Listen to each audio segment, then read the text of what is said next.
All right, ladies and gentlemen, it's 12:40. We got some reactions to do for One Piece, My Hero Academia, and Jujutsu Kaisen. Let's go ahead and get that sorted because we're going out to eat later to celebrate Mother's Day with my mother. And it's also, it's best I say this with my face, where you guys can see my face. So let's go ahead and get the formalities out of the way, shall we?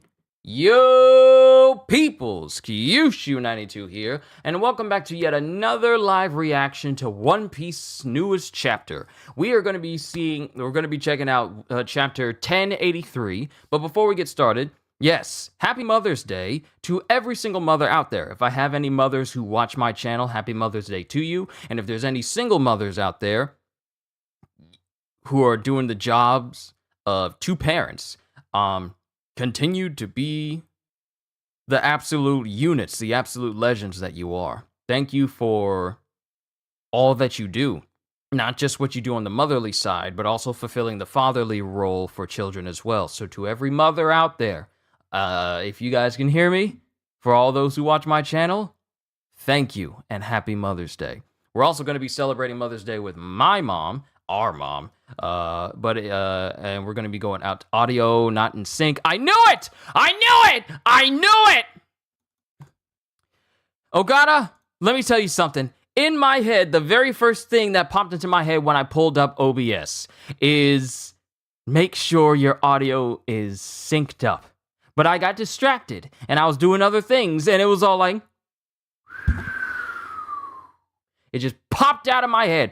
Thank you for letting me know. But yes, happy Mother's Day to all mothers, to every single mother out there. Thank you for all that you do. Happy Mother's Day to you. We're going to be celebrating Mother's Day with our mom. And it is also coincidentally going to be the last Mother's Day of my youngest sister. Because she's getting married this year, and she will not be here next year. She's going to be in another state. Won't say where because of her personal business. That's her personal business. But yeah, this is going to be the last Mother's Day that my sister, and possibly, I wonder, she's probably going to be gone before Christmas. Oh wow, who would have thought? Wow, you don't think of these things until they happen. Like, my youngest sister is getting married. That's a monumental thing happening in my life. I'm gonna be a brother-in-law. So yeah, that's just stuff. And I gotta continue to do what I do here so I can move out as well. Like, I can't be here forever. All of us have to leave. We all have to leave. It's inevitable, Mr. Anderson. So that's just a life thing that's happening. So that's the reason why I'm working as hard as I can on this channel. So that way when I leave, it's not like, it didn't work out, I gotta come back. Because there won't be any of that. I've already said that it won't be like that. So thank you for your support as I do this, as I reach more and more people and entertain more people so that this job becomes so self-sustaining that I never have to worry about, like, I might have to move back in with them. No, that's not happening. I will work hard as I can to make sure that it doesn't. So thank you for continuing to support this channel. But you guys didn't come here to hear about my life story or whatever I got going on in my life and all the extra. You're here for One Piece. Last we left out on, really the last panel we had of One Piece was, well, we pretty much found out that we lost T-Bone, Vice Admiral T-Bone, and the Cross Guild is out there going out of there, not just a Cross Guild, but people are taking up the bounties for the Cross Guild, and one of them managed to get Vice Admiral T-Bone, who is known for his incredible swordsmanship. And one of you reminded me that T-Bone is one of those Vice Admirals that would put the lives of civilians over his very own. So it doesn't surprise me that he may have just let them kill him rather than him trying to retaliate against civilians because he's so like-minded that way. And then Buggy is outwardly proclaiming that let's take the One Piece because he knows Shanks is going after it. But we also cut to the Kamabaka Kingdom where Sabo is alive. We see the vice captains of the head captains of the northern, southern, eastern, and western forces of the Revolutionary Army.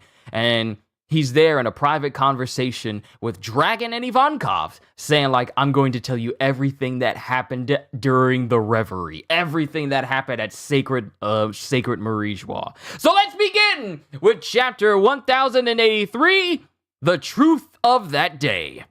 Reader requests, Doflamingo offering his coat as a new home for a chick that fell from the nest by Micro. How long has it been since we've seen Doflamingo in a color page request? Well, in a reader request. It feels like it's been forever since we've seen Doflamingo, period. But also, your boy is being kind of kind to this little bird that fell out of a nest. Literally giving this little chick his own coat and also holding up a bandage because the little chick has like a little knot on his head. Awfully wholesome for you, Dofi, considering everything you've done before this moment. It's kind of weird seeing Dofi be actual regular human being. Huh. But let's go! And we get Sabo going, I managed to complete all of my objectives. Kamabaka Queendom! And it's a massive castle with Morley and all the rest of them down outside. Because it's a conversation that not everyone can know about. Broadly speaking, I had 3. First, to destroy the symbol of the Celestial Dragons in a declaration of war, which is basically the same slave mark. It's basically a ball with 4 pointed triangles around it. It's basically the slave mark you see on people that they marked as slaves, like Boa Hancock's back is a perfect example. First, his objective was to destroy that as a declaration of war. The same way Luffy destroyed the world government flag in Enies Lobby as a declaration of war against them when they were trying to get Robin. First, to destroy the symbol of the Celestial Dragons in a declaration of war. And he said he completed all of his objectives, so he did this. Second, to free as many slaves as I possibly could and take back Kuma. And third, to venture into the land of the gods and destroy their food stockpile. What? He said he completed all the objectives. Did he? Yo, whoa. This is major implications. He said he completed all 3 of his objectives. Destroy the symbol of the Celestial Dragons, take back Kuma and free as many slaves as he could, and destroy their food stockpile. This man just destroyed the food supply of some of the most powerful people in the world. And Sabo did it. Of course Sabo did it. Of course Sabo did it! And third, to venture into the land of the gods and destroy their food stockpile. How did I do? And then Eva goes, you certainly drew the world's attention, and thanks to the fact that you kept a large part of the Navy's strength occupied. Oh wait, this is Dragon. No wait, that's Ivankov first, and then it's Dragon. Our influence in 12 countries around the world sparked the people to take up arms, ending in 8 successful revolutions. But don't forget, out of those 8 countries, one was Lelusia, which vanished mysteriously without a trace. And then Dragon again. They won't write about it in the papers, but the 7 countries now under new leadership have cut off all heavenly tribute to the government and stopped exporting natural resources. All over the world, our revolutionaries are attacking the government's cargo ships, cutting off vital supply lines to Marijois. They like to call Marijois an impenetrable fortress because of its great elevation. But they have no defense against the lack of food. Let's see how you like living without money in the bank or dinner on the table. Hee-haw! And it's been a while since we've seen Ivankov get this excited. It's been a while since we've seen him get this way. But they have no defense against the lack of food. Let's see how you like living without money in the bank. Sorry, the way without is written, it just throws me off. Let's see how you like living without money in the bank or dinner on the table. Hee-haw! I like it. I like his laugh. I like it, okay? Hee-haw! I like it. It's so much fun to do. Then Sabo. That'll hit them hard, won't it? Almost certainly. We haven't cut off all of their supply lines, but they're surely starting to feel the pain in the capital by now. Of course, these are not the kind of people to stay quiet under duress. If they mobilize the Holy Knights, That's where the fighting will begin. Sabo, I mean Flame Emperor Boy, you're the one they'll be after most of all.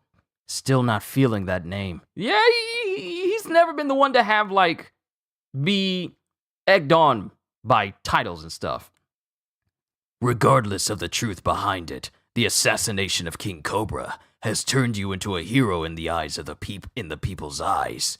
From the perspective of the rebellious, anyone affiliated with the world government is an enemy.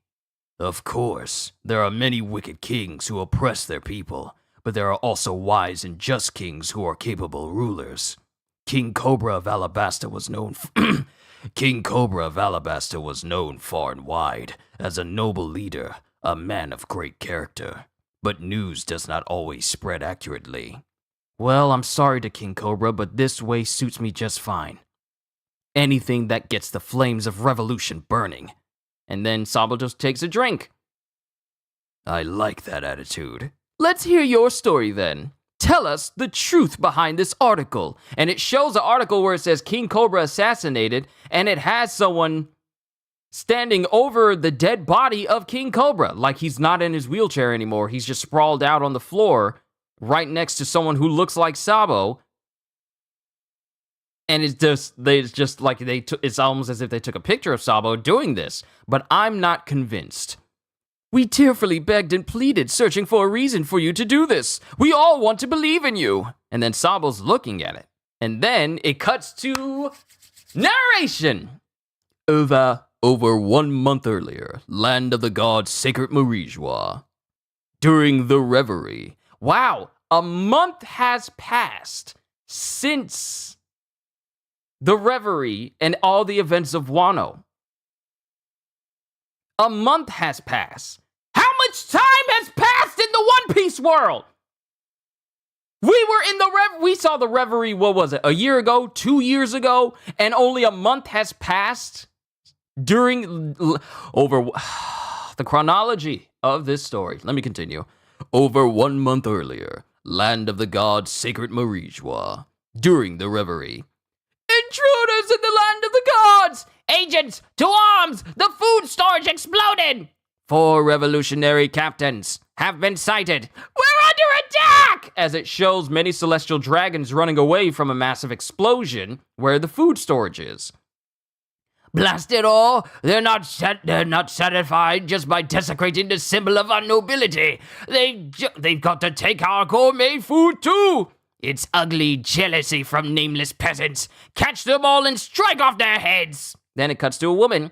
And when it's done, put our security forces to the sword necks. They deserve death for letting this happen to us. Then it cuts to another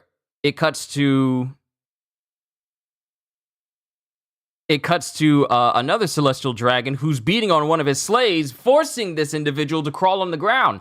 I told you to pull faster, you lazy mutt! And it's just a pirate it looks like a pirate who's just been forced to be a slave and is dragging this celestial dragon along. What if something were to happen to me? Enough! I'll walk on my own! Consider yourself terminated, scum! And before the celestial dragon can gun down this pirate, Karasu comes in and swipes the gun from his hand. Huh, my gun! Who did that? And then it cuts to Karasu, who's speaking, through his mask because he's a low speaker, and goes, Karasuit. And he causes, due to his devil fruit power, he causes like this crow to come out of his clothes. We still don't know what type of devil fruit he has. We don't know the specific specifications of it. But Karasu causes a crow to fly out from his clothing and tells the pirate, run into town to the east. All right. Die, rebel! And then it cuts to Karasu getting gunned down by the agents of the Celestial Dragons. It appears like he gets gunned down because you see the open holes go through his body. Then it cuts to the agents. Evacuate to safety, Saint Plumbing. Go! Got him! Pump him! Got him! Pump him full of lead! Eradicate him entirely! Goes Saint Plumbing. Or Pluming. I want to say Pluming because it doesn't have a B in there. Saint Pluming. Huh? He's been eradicated. What is he? And then it cuts to feathers floating down, and they all float behind these agents, and then a figure stands behind all these agents. Oh, Bellisuits! And then the same soot that is right underneath them gets turned into spears that sends all of these celestial agents up into the air. Captain of the Northern Forces Revolutionary Army, Karasu, user of the Soot fruit. Now, we don't know, what does that make him, though? Does that make him a Paramecia, or does that make him a Logia? Because he's clearly able to reform himself from soot. Is he a Logia? He's able to reform himself. He's able to get gunned down. All the bullets go straight through his body as if he's a Logia, and he's able to reform himself from that same soot. So he's got to be a Logia. He has to be. But then we also see his hands for the first time, and he has, like, painted black nails. Like, we've never seen Karasu's hands before, I don't think. But he goes, oh, Bellisuits. And then it cuts to someone going, laser shooter! And this laser shooter cuts through the chains of a whole bunch of slaves, apparently. Hurry! Wait on the eastern side of town! We're gonna get out of here together! And then the slaves are going, thank you. And then it cuts to other people who are crying, saying, thank you so much! Not until you're safe and sound! Captain of the Southern Forces Revolutionary Army, Lindbergh. Whoa, there they go! And then it cuts to Karasu as he's apparently Oh! Coming this way. Liberate them faster. On it! Crow, Soul Lotus! And Karasu is fighting Fujitora. Y'all know I like Fujitora. This is the first time we've seen this dude in a while. Ooh, ooh, ooh. Crow, Soul Lotus! And then he sends numerous crows towards Fujitora. And Fujitora is slicing through all of these crows. And then he looks on as it shows, yo! Yo! Then it shows Morley, captain of the Western Forces, Revolutionary Army, as Morley's fighting Ryokugyu. Ew, why is this boy so angry all the time? Because you're wrecking the city, obviously. Where did your leader go? Why are you trying to violate my privacy? Why are you trying to violate my privacy, you perv? And it shows Morley, who's like a massive size, fighting Ryokugyu, who's in his tree form. Huh? Who are you calling a perv? Ew, don't stare at me like that. You'll be put to death if anyone gets hurt, Ryokugyu. How do you expect me to do my job? Get out of here, man! And then it cuts to Fujitora with Ryokugyu going, Fujitora, what are you doing? I'm dropping a meteor. No, you idiot! Anything but that! Fujitora was ready to drop a meteor inside the Holy Land of Marijwa. He was ready to just drop a meteor! I'm dropping a meteor. No, you idiot! Anything but that! And then it cuts to more people speaking. 2 admirals. If this weren't the land of the gods, they could wipe the map clean between the two of them. Yo! It's all the members of CP9! Jabra, Komadori, and Fukuro, along with Khalifa and Bluno. This is the first time we see all of the former members except for Kaku and Lucci all together from CP9. They're CP0. All the members of CP9 became members of CP0 because they're all dressed up in white. Yo! If this weren't the land of the gods, they could wipe the map clean between the two of them. The revolutionaries are putting up a good fight, handicap or not. Cha-pa-pa! Those army captains are all serious business and they're weird. Yo-yo! CP9. I can't believe it. Oh, ha, ha! Yo! And we were wondering where they were. As much as we've seen from Rob, Lucci, and Kaku, we never really did see where the rest of CP9 ended up. But now we see that they've all become members of CP0 because they're all wearing the trademark CP0 white clothes. So they're there. And then it cuts to showing Karasu, Lindbergh, and Morley. And then it cuts to Karasu, who's going, Sabo, have you found the collar yet? Any minute now. I found out the location. And it shows Sabo running through the hallway. Lindbergh, what? Kuma's moved to Pangaea Castle too. Huh? Chief of Staff, Revolutionary Army, Sabo. I saw him with St. Roswald and his son, Charlos. I'm sure they're plotting revenge for what happened in the mingling courtyard earlier. Excuse me? And then it cuts to Charlos, who's right there with Kuma going, She will be mine. He probably hasn't given up on Princess Shirahoshi yet. And then, because during this time, St. Charlos got beat up by Miasgard, and apparently Charlos still wants to get his hands on Shirahoshi. We'll never let him use Kuma like that. Of course we won't. Morley, get ready. You got it. And then it cuts to Bonnie, who was there at the reverie at the time, and she goes, Daddy!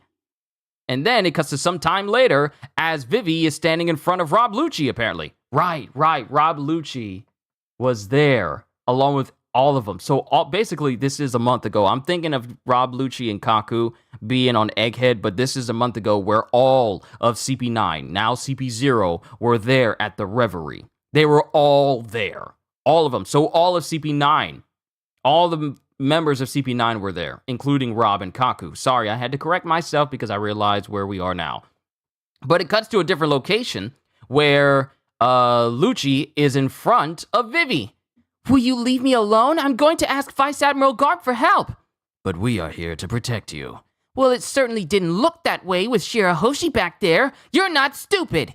You know they'll go after her again. And then it cuts to someone. Then it cuts to one of the Royal Knights going, Only King Cobra is permitted an audience with the 5 elders. But... and then it cuts to, Chaka and Pell, as Cobra is there with Chaka and Pell. But, Chaka, Pell, this will not take long, but I don't want you waiting around getting bored. Go and stand watch over Vivi instead. I can't help but worry over that tomboy daughter of mine. And now we cut to the moment where Cobra was there before he spoke to the 5 elders. Chaka and Pell were guarding him, and we cut to the moment before he speaks to the 5 elders. So whatever Cobra said to the 5 elders, they probably did something to him and then pinned the blame on Sabo. But that's the end of the chapter. I'm glad we got a little bit more information about this.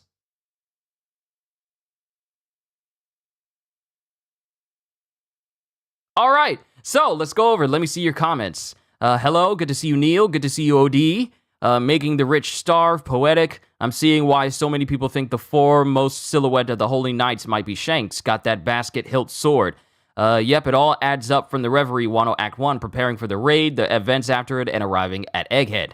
This explains why Shanks poisoned Buggy to keep him off Laugh-Tail. Think it explains why Shanks poisoned Buggy? Shanks poisoned Buggy? I don't buy that. Yo, Ravi, good to see you. A few good men. We haven't seen most of these guys in over 600 chapters. Always had a weird place in your heart for Fukudo. I understand. Everyone likes Fukudo. Because he's just like a big old Humpty Dumpty. But we got a little bit more information. First of all, we learned that what Karasu has is a soot power. Now, hold on. Sorry, my pastor was on and I was watching him on the way home. Let's pull up Karasu. Let's be more specific. Karasu in One Piece, because it's pulling up Karasu as a whole different location. Alright, so the devil fruit that Karasu has is the Susu no Mi. Shanks poison Buggy is your favorite out there theory? Really? Shanks doesn't strike me as a poisoning person. I know you didn't come up with this theory, Neil. This chapter spawned some interesting theories. Yeah. So, yeah, the Susu, it's a Logia type. Karasu is a Logia type. the Susu Susu, the Susu Susu, the Susu Susu. Like Tetsu Tetsu Tetsu Tetsu. The Susu Susu no Mi is a Logia-type devil fruit which allows the user to create, control, and transform into soot as well. It was eaten by Karasu. Much like other Logia powers, the fruit's main strength consists of allowing the user to generate, control, and become an element of nature. In this case, particles of burned organic matter, which are known as soot. Once transformed into soot, the user gains intangibility and becomes invulnerable to most physical attacks and projectiles as a result. And the user can change their body and soot they generate into any way that they please, which is the reason why Sabo was able to ride on top of Karasu, because he can basically transform his soot into other things, like other living things. Well, I wouldn't say living, but things that can act autonomously from himself, such as crows, including creating a giant crow that allows Sabo to travel on, like during when he was traveling away from Dressrosa after everything went down. Hopefully, we actually find out who actually killed Cobra. Would it be wild if it was Kuma? I don't know, because St. Charlos is in like a different... St. Charlos and Kuma were in a different location when all this went down. Mind you, distance means nothing to a man who can literally push himself into another direction almost instantaneously, but I feel like he's still stuck.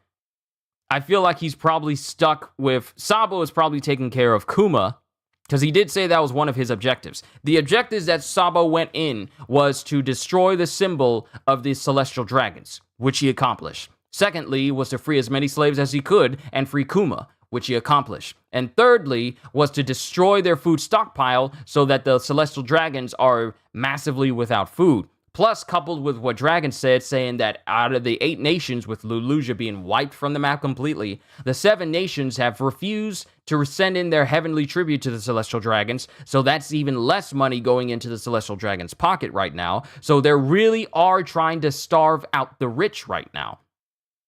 Karasu over Itachi. I mean, I like Itachi, but Karasu is out here with, like, him turning into crows. That ain't no genjutsu.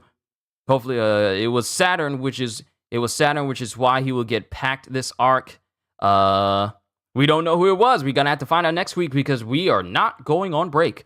On June 4th, 2018, almost 5 years ago, was the first time we saw Im-sama, so maybe around chapter 1085, we'll see him without a silhouette. Can y'all believe it's really been that long? It's been almost 5 years since Im-sama was first introduced into the world of One Piece as the true ruler of the known world. It feels like it's been forever since almost 5 years since we've seen those events. The events of the 5 elders bowing before someone that, I mean, the internet imploded when we saw that, but it's been almost 5 years since we've seen anything about Im. It's been so long. Karasu has a Logia power similar to Prince's, where his power can bring life to inanimate objects, such as, oh, so you mean like Prince Gruss. We still don't know what type of Devil Fruit power Prince Gruss has with his Clay power, whether he can turn into clay and allow attacks to pass through him, or if it's simply something he can create but not turn into, like a Paramecia. But Karasu, I mean, think about it. Soot is the burned remains of organic matter, and he can turn into that. So, Karasu mainly uses this ability to divide himself into a murder of crows composed of soot. In this state, he can grab and steal weapons from multiple enemies or communicate through an individual crow. So that's already kind of broken that's already a cool power when you think about it, because we haven't seen Logia users create objects that can behave on their own and then communicate with them. This is the first time, I want to say, that we've seen a Logia user use their powers to also communicate with another individual.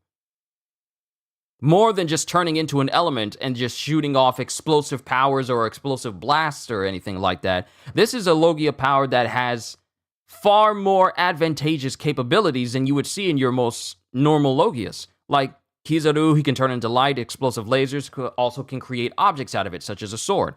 Aokiji, Kuzan, is able to create ice, but he's but everything we see him use have really been offensive. Nothing on the defensive side, but really offensive, along with the usual Logia intangibility. Then Akainu is just pure offensive. I mean, his defense is literally his offense. You try to touch him and he's covered in lava, you're going to get burned. Not that many people are capable of withstanding that, except for people who know hockey. But never do we see Logia users using their powers to communicate in a way where they can send a bit of their power off and they can communicate to it. This is the first time we see a user actually use their Logia powers to also do numerous things. It's kind of like the difference between Venom and Carnage. Venom can create different weapons with his body if he wanted to, but Carnage is the one is the more famous symbiote that is capable of creating weapons and also detaching them and them still behaving in that way. He's able to still manipulate his power even when it becomes undone. It comes off of his body. Even when it's away from his body, he can still manipulate stuff. This is the first Devil Fruit Logia user we've seen that is capable of using their Devil Fruit powers in more ways than just intangibility and overall destructive power. It has a lot more, what is the word? Applications to it. Sorry, I know I'm sticking to the Soot Fruit a whole bunch, but it's just kind of unique how this is the first far more versatile Logia that we've seen in quite a while. Because it's not just like, let me get off of it. But we got Karasusu, which is Karasut. Karasu's most common technique, which allows him to break his sooty body apart to produce crows made of compact soot, either a single such creature or a whole murder of crows. The technique's name can be seen as a pun based on the Japanese name for crow ending with the syllable su, that if doubled means soot. Not that it's related, but Ryokugyu doesn't have to eat with his devil fruit. No, he doesn't. He doesn't. This man literally can survive through apparently photosynthesis, due to his own devil fruit power.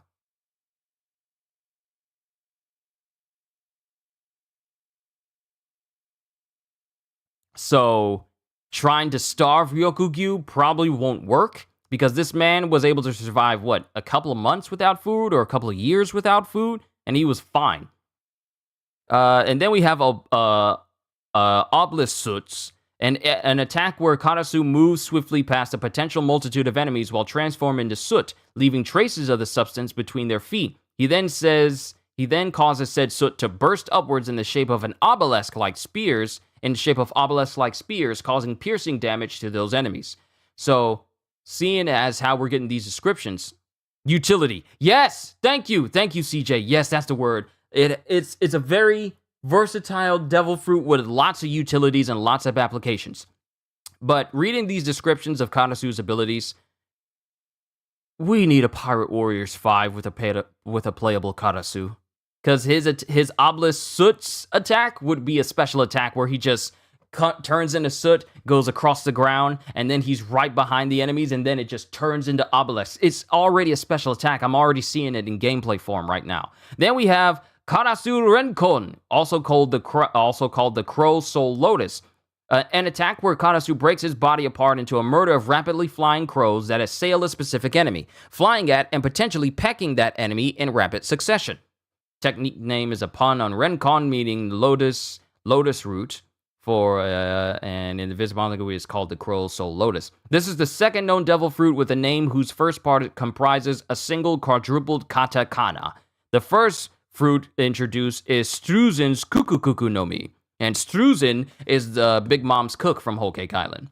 But overall, we learned a whole bunch in this one chapter. Like, we went back a month where the whole thing went down. We got Karasu fighting against... He literally went up to one celestial dragon and tried to kill a pirate who wasn't moving fast enough. And he stole his gun. And then he set this pirate free. And then he went up against the agents of the celestial dragons. And he's fighting them. Then it cuts to Lindbergh as he's working to free more slaves. And then Karasu just straight up clashes with Fujitora. And Fujitora, obviously, is holding his own because he's strong. He's holding his own while Morley is fighting Ryokugyu. And Ryokugyu is in his full tree man form. But in the process of them fighting, they're pretty much kind of leveling the city because Morley has the devil fruit power to manipulate the earth, and Ryokugyu has the power to turn into a giant tree, which already causes enough collateral damage as it is. So that's happening. I don't know why it seems so dark. What happened? It was so bright beforehand. What is hold on, let me adjust the camera, because I know it looks a tad bit dark. But the Revolutionary Army is not wasting any time trying to take on... There we go, much brighter.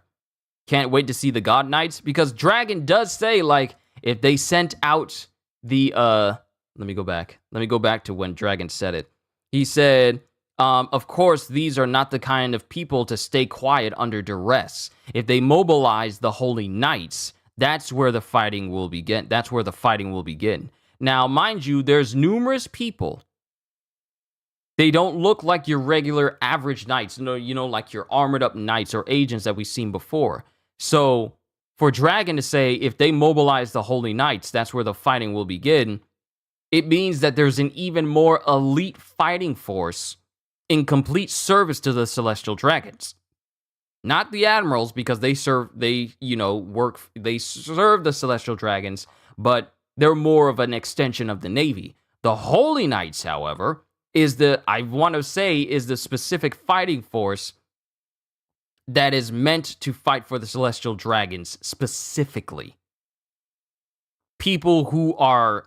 You know what? Hold on. Let me just pull this up, because this is actually kind of interesting. It's actually kind of interesting how this goes about. Hold on. Let me find a page. Here we go. All right, because I want to see the notes and see the summary of this one particular chapter. Next chapter, hopefully, we get to see Charlos get wrecked again, this time by Bonnie. Look, anytime a Celestial Dragons gets their comeuppance or gets messed up in any way, I feel it's a very good chapter. I feel it's a very good day whenever we see these types of individuals get royally messed up for all the pain that they cause on a regular basis. But let's see here. Ivankov considers this a huge success, as now the people of Marijwa can see what it is like to be deprived of food and money, because Ivankov is just loving this whole ordeal. Dragon admits they are not cutting off all of their supplies, but they are definitely putting the squeeze on them. He knows, of course, that the world government will not accept this situation and will dispatch God's Knights. They're called Holy Knights, but God's Knights is a whole different matter. And here's the description. The God's Knights are a group operating in Marijwa. According to Fleet Admiral Sakazuki, they are the law enforcers of the Holy Land, above the Marines. They are above the Marines. While the present power held by the God's Knights is unknown, according to Sakazuki, their mere intervention in affairs in affairs to do with Marijwa is troublesome for the Marines. In particular, the God's Knights seem to hold jurisdiction over matters pertaining to disagreements between world nobles. And of course, they're mentioned as being involved in the aftermath of the Revolutionary Army's assault on Marijwa, taking over the investigation into the assassination attempt on Saint Charlos, and the involvement of Miasgard in a purported suspect's escape.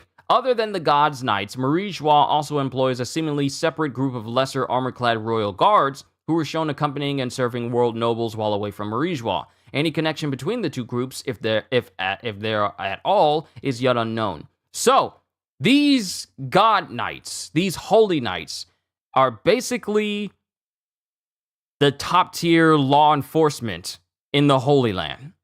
Like, sure, you have the Celestial Dragons, but they don't settle disputes on their own. That is the role of the Holy Knights. And they are ranked above the Marines. And if Akainu, I prefer to call him Akainu. I know we call him by his name Sakazuki because he's no longer under an admiral name anymore, so we might as well just call him Sakazuki, but I prefer to call him Akainu. But if Akainu is like, hey, if these people get involved, then it's going to be a real troublesome mess. Real troublesome mess for the rest of the Marines.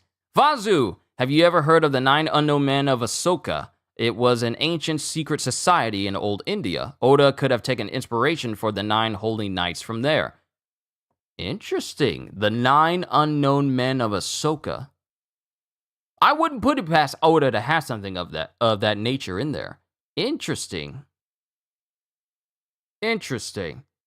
Playing it safe and saying they're at least as strong as the numbers, if not stronger. Because let's be honest here, the only thing the numbers had going for them during the whole Wano arc was the fact that they were just these big, giant, humanoid creature things. But that's it. They were just big, humanoid, giant creature things. They weren't, like, overly powerful. I mean, they were powerful when they were first shown and they did certain things, but they didn't last long because every single number we saw got messed up in some sort of way. So my money is in seeing that the Holy Knights are the cream of the crop when it comes to fighting force. When they're ranked above the Marines, we got a lot of super powerful people in the Marines right now, but if the Holy Knights are ranked above them, have higher jurisdiction above them, they have to be the absolute best of the best, especially if they're the law enforcement type individuals that preside over disagreements and other matters that happen in Holy Marijois. Because like I said, the Celestial Dragons are just way too stupid, lazy, and unwilling to handle personal matters on their own. If those knights don't have Conqueror's Haki, then they're fodder. I mean, it wouldn't surprise me if Oda goes in that direction now, seeing as how more and more people are starting to show up with Conqueror's Haki. I mean, it is the new world where Conqueror's Haki is far more prevalent, but we'll just have to see what happens in the next chapter, which we will get next week, because we are not going on break. Also, I'm letting everyone know here, and I'm going to let everyone know at my other 2 reactions for My Hero and Jujutsu Kaisen. The band and the choir for my church that I go to, we're going to be going out to eat after church next week. So my reactions will more than likely be a little bit later in the day, since I am going to be going out to eat with them. So I'm just letting you all know. I'll put it in a community post, and I'll also put it in the Discord as well, that I'll be going out to eat with them, because we really don't eat out much or congregate as much. So I'm going to be eating with them when we go out. Still don't know where we're eating, but I'm going to be going with them. So my reactions will be a little bit later today. I probably won't set up a stream until after I get home, because I would hate to set up a stream and I don't get back in time, and then there's people waiting on my reactions that Sunday afternoon. So, only when I get back, will I set up the stream for the next set of reactions, because none of the chapters I'm going to be reading through today are going on break. My Hero's not going on break, and Jujutsu isn't going on break either. Some people have thrown the idea that the Holy Knights are the Straw Hat final matchups. Then who are the Blackbeard Pirates supposed to be? Apparently, people talk about an old Oda interview in which he was asked if there was a second Shanks. Oda's answer was censored. If the Holy Knights fight anybody except the revolutionaries, it's an L. Interesting. We're gonna have to pull our ideas together and figure out what happens when the Holy Knights actually show up. Because, mind you, Dragon is concerned should the Holy Knights get involved. Dragon, of all people.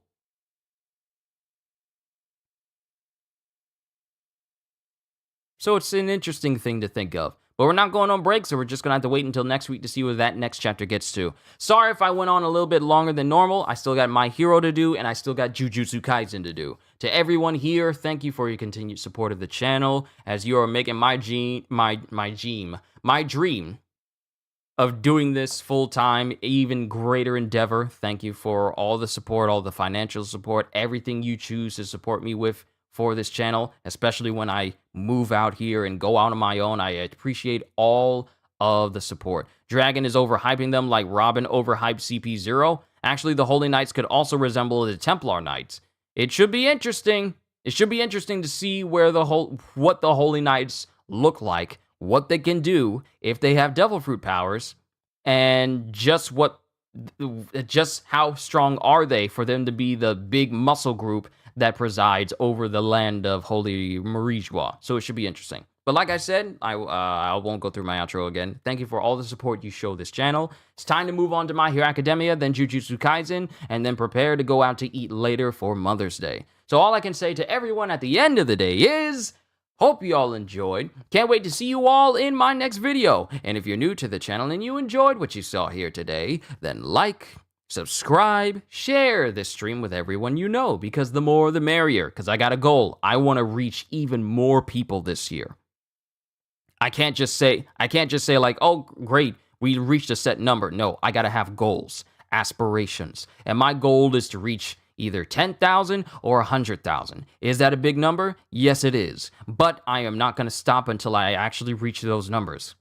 I want to reach that, and I'm going to work towards it. It's a big, lofty number, but hey, you either go big or you go home. So that's what I want to do. But I just want to say, and maybe even consider becoming a member, because I am always looking forward to entertaining you. So have a fantastic day. And once again, as always, later, peoples.